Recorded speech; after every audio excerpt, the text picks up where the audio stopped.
This is Miss Diorama. In this video, I'll show you how I made this paintbrush holder. I'm calling it the Paint Brush Pedestal. While there are a lot of other great designs for paintbrush holders out there, I wanted to make one myself to suit my needs, so I came up with this design. I'll get started by showing you exactly how I made my paintbrush holder. First, I'll show you a few of the materials I used for this project, including Feast & Watson Proof Seal, which is a barrier coat for bare interior timbers, Feast & Watson Proof Tint in Old Baltic, which is a traditional spirit-based interior stain, and Feast & Watson Timber Wax Spray, which is a clear spray that offers a smooth matte finish.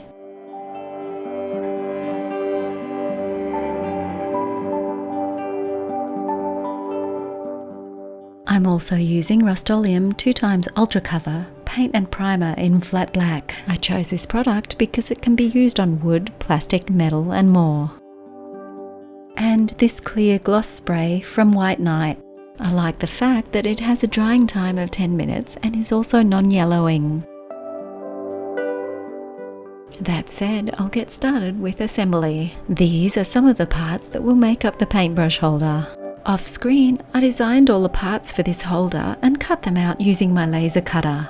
If you wanted to make this paintbrush holder yourself but do not own a laser cutter, there is really no reason why you wouldn't be able to use traditional woodworking tools to cut the parts. But I would say that quite a high level of skill and a bunch of different tools would be required for that. I choose to use a laser because it makes cutting and engraving wooden parts so easy. Before I could apply any finishes to these parts, there was some basic assembly required first. These two rings were glued together using PVA glue.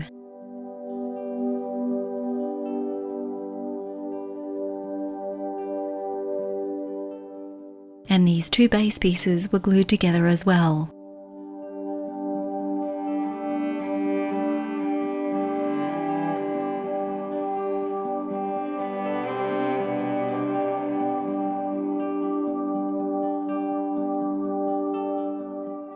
Once the glue was set, the ring assembly was glued in place on top of the base piece.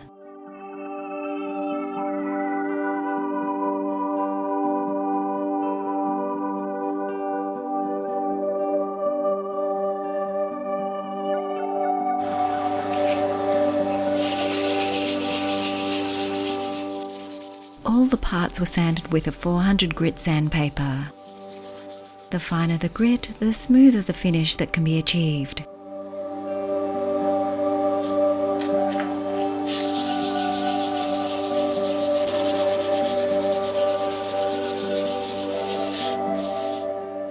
Those parts were then set aside to allow the glue to dry properly. Once the glue was dry, they were then spray painted with a few coats of black, followed by a clear coat to finish. While the paint was drying, I prepped the sides of the paintbrush holder by sanding them first, then 2 coats of the sealer product were applied. The main reason for doing this is to seal the wood grain before applying stain. If a sealer or a wood conditioner is not applied, especially on porous timbers such as pine, stains can turn out uneven and blotchy. Here's an example of what I mean. This piece had no sealer or wood conditioner applied before stain was applied.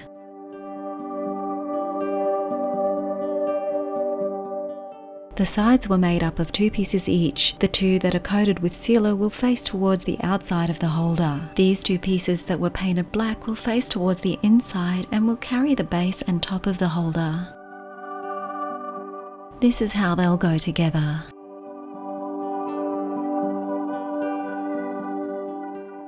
I also painted the back of the outer pieces black to prevent any chance of the bare wood showing through.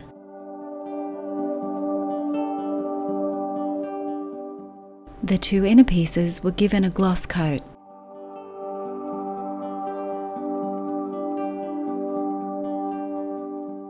Once the sealer on the 2 outer pieces was dry, some stain was applied using a brush.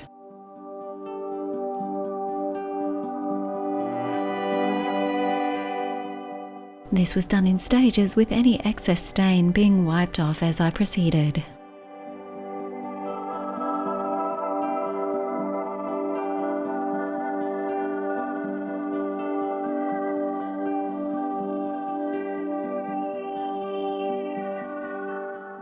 Once the first coat of stain was dry, a second coat of stain was then applied. The stain was allowed to dry completely before 2 coats of this wax spray were applied. The purpose of the wax spray was to provide protection to the stained timber for a natural look. With all of the parts now ready, it was time to assemble the paintbrush holder.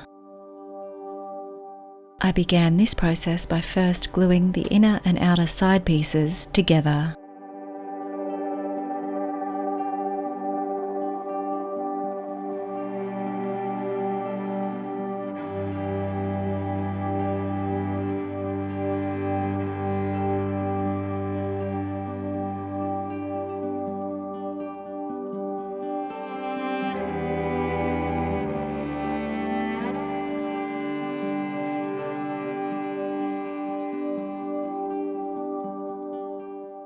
Once the glue was dry, first the base piece, then the top piece were glued into place between the sides.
And with that, the paintbrush holder was complete. Now all that's left to do is load it up with a jar of water and the brushes that I'll be using for my next project.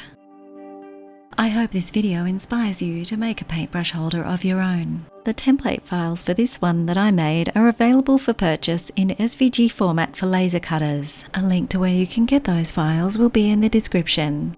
This bottle that I'm using is an empty pasta sauce bottle that I'm recycling as a water jar and is around 75mm in diameter and 150mm in height.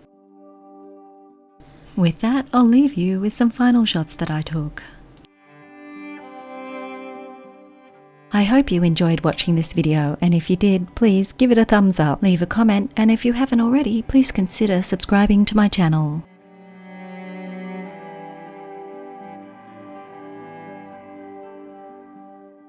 Thanks for watching.